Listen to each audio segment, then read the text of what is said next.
Everyone tells you to just add more listings, but what if that strategy is actually hurting your sales? I've had multiple students join my program, the Sales Sprint, with over 100 digital products in their Etsy shop and less than 20 sales to show for it. So if you're cranking out listings and still not seeing daily sales, this video will show you the smarter strategy that's helping my students get consistent orders without constantly making more products. Let's talk about one of the biggest myths in the Etsy world.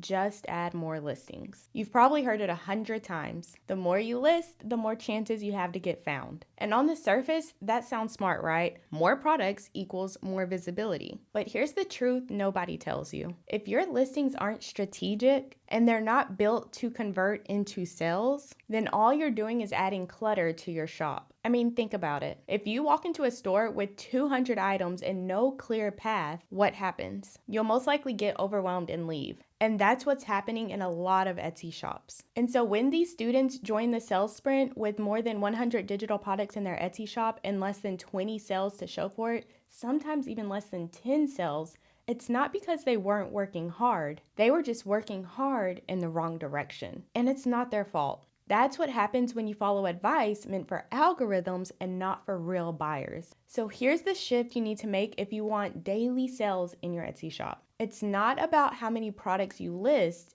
it's about how well each product performs. You don't need a warehouse of listings. You need a small team of MVPs. These are products that are built to sell and work together to lead customers to say yes. Think of your shop like a boutique, not a dollar store. A boutique doesn't try to win with volume. It wins with simplicity, with intention, with strategy. And that's the kind of energy we want in your Etsy shop. So if you've been glued to your laptop, pumping out listing after listing, wondering why the sales aren't rolling in, it's not because Etsy doesn't work. It's because the strategy you've been taught doesn't work. So now that we've officially dropped the just add more listings myth, let's talk about what actually drives sales. It's not changing your shop banner 16 times. It's not adding 10 listings in one day. And it's definitely not hoping the algorithm magically finds your product. And deep down, you already know that. You're working hard, but it feels like your shop is invisible. What works is creating listings that are built to convert into sales. That means products people are already searching for, titles and tags that speak their language, photos that clearly show how your product will make their life easier, and descriptions that remove any hesitation to buy. Think about it. When was the last time you bought something that felt confusing and cluttered? Your product isn't just a digital file, it's a solution. So you're not just listing products, you're leading people to a result that they want.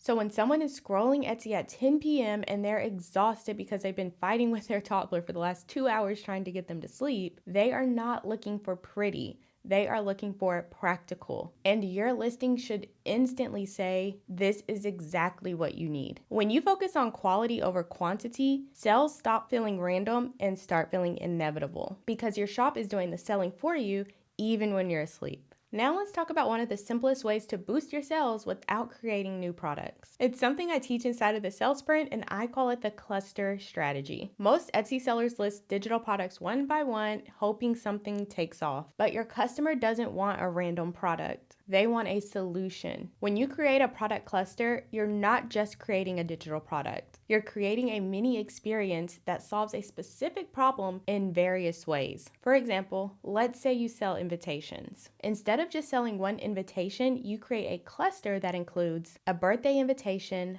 a matching thank you card, a party welcome sign, favor tags, and cupcake toppers. Suddenly, you're not offering one $4 product, you're offering a complete party package. And here's the thing. When people see all of the matching pieces, they're more likely to say, well, I might as well grab it all. That's not accidental. That is psychology. People love feeling like they're getting a deal, like they're saving time, and like everything has been figured out for them. When your listings are grouped around a theme or problem, you're removing friction, and that makes it easier for someone to buy more. You're guiding the purchase instead of just hoping for one. And the bonus is that Etsy loves this too. When someone buys multiple products from your shop in one order, your products get a boost in search results, and your average order value goes up without you having to do anything extra. So don't just sell digital products, sell solutions. That's what builds momentum and your monthly income. So now that your products are working together like a team using the cluster strategy, let's talk about how to guide your customers to spend even more. Because here's the thing, not everyone is ready to drop $10, $15, or even $40 on a full bundle when they just find your shop. But if you give them a clear path, starting with something low risk, they're way more likely to say yes now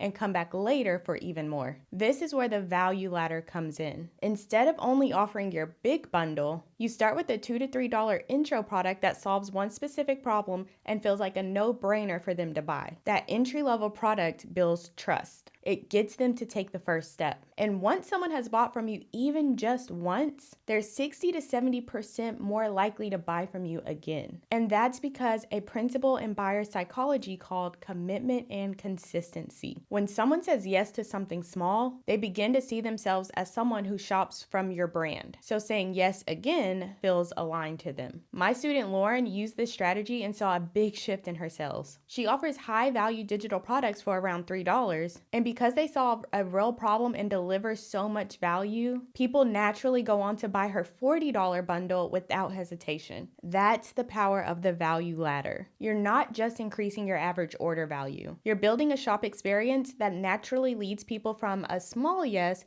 to a bigger yes. So here's how you can use the value ladder in your shop. Create a $2 to $3 starter product that solves a part of the problem. Link it to your $10 to $40 bundle that delivers the full solution. Use your listing photos, your product descriptions, and even your shop announcement to lead people down the path you want them to go. So as an example, your $2 to $3 product could be your cleaning checklist. That will get them to take an easy yes. And then your bundle could be a home management bundle that you sell for $15. So they've already gotten your cleaning checklist, which was the tiny yes, and now they can get your full-blown home management bundle, which is the bigger yes. And you can spell this out for them if you need to. In your listing photos, you can say upgrade to the full bundle and put a picture of the bundle and all of the pages that they'll get access to. This works because you're not pushing people to spend more. You're making it easy for them to say yes. And when buyers feel in control and confident that your products deliver, they're not just more likely to buy once, they're more likely to keep coming back. So don't just offer a product. Offer a journey, a clear path, and let that path lead to more trust, more sales, and more happy customers. Now let's move on to one of the most powerful yet overlooked strategies to get more sales. Telling your customers what to do next. It sounds super obvious, but most people do not do this. In marketing, this is called a call to action, or a CTA. So if you've ever heard someone on YouTube say, like and subscribe, that is a call to action. If you've been on Instagram and you've seen someone say, the link is in my bio, call to action.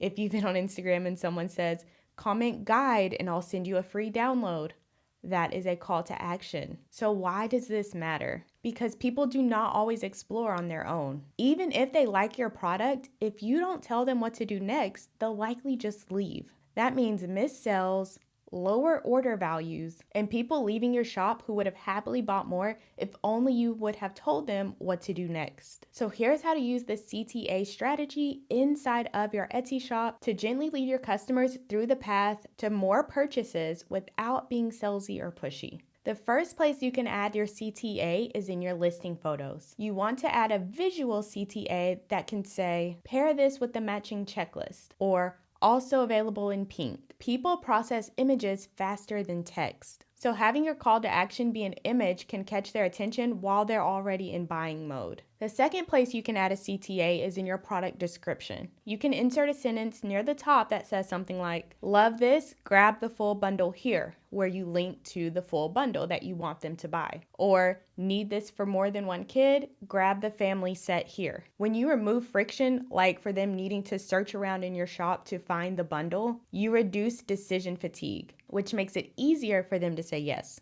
The third place you can include a CTA is in your shop sections. You don't have to just organize your shop sections by category or product type. You can organize it by solution. So instead of just saying something like planners or trackers, you could say fix your morning routine, and all of your morning routine products could be in that section. Or you could say unicorn party printables, so they know where to find all of the unicorn party items. When people see a theme or solution, it frames your shop as a complete answer, not just a collection of things. The fourth place you can add your CTA is in your shop banner. Your banner is like your storefront window. You can use this section to highlight a best-selling item or even tell them about a limited time offer. An example of this could be grab the homeschool bundle 50% off this month only. Time-based call to actions add urgency, which can boost your conversions because people have FOMO, fear of missing out. So they want to go ahead and get the sale before it ends. And then the fifth place you can add a CTA is in your shop announcement. Most sellers waste this space or completely don't even use it, but you can use this as your call to action hub. So an example of adding a call to action in your shop announcement could be June special, buy 3, get 30% off. People read announcements when they're already curious. So this gives them a reason to keep clicking around so they can add more digital products to their cart. The goal here isn't to be pushy, it's to be helpful. You're simply making it easy for someone who's already interested to say, ooh, I want that too. And when you do that across your shop consistently, you'll see your average order value go up, your shop will feel more cohesive, and your customers are excited to buy again. And you can do this all without listing 100 digital products in your shop. Now let's go into the step that most sellers skip, and it's why most sellers feel stuck. Because if you don't know what's actually working in your shop, how do you know what to double down on and what's a waste of time? Without data, you're just guessing, and guessing is exhausting. Luckily, Etsy gives you clues, but you need to know how to read them. So here are 4 simple things to check once or twice a month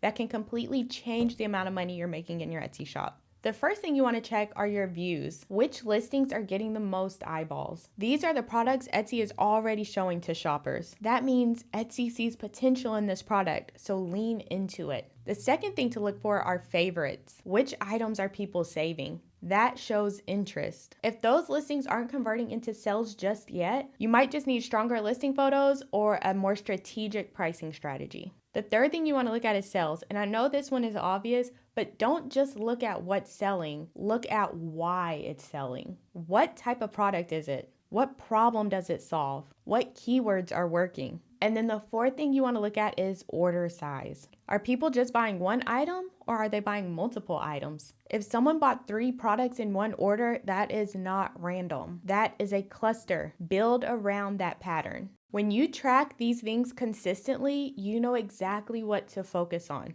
You start building your shop like a CEO and not just a creator. And once you know what your top products are, then your job is even more simple. You promote what's already working using the CTA strategy, you add more variations or related products, and you double down on the problem that your customers are paying you to solve. And if you want to take it a step further, I walk you through all of this and exactly how to do it inside of the sales sprint. I show you how to audit your shop so you always know what to focus on so you can make sales faster. Because when you know what's working, you do not have to hustle harder. You just have to repeat what's already working so you can get even more sales. So now that you've got the full strategy from what to stop doing to how to turn your shop into a system that actually sells for you, you don't need more listings. You need your listings to do more for you. But what should you actually be selling to make that happen? In the next video, I'll show you 5 digital products that are selling like crazy on Etsy right now. So you can stop guessing about what to list in your Etsy shop and start creating products that people are already searching for.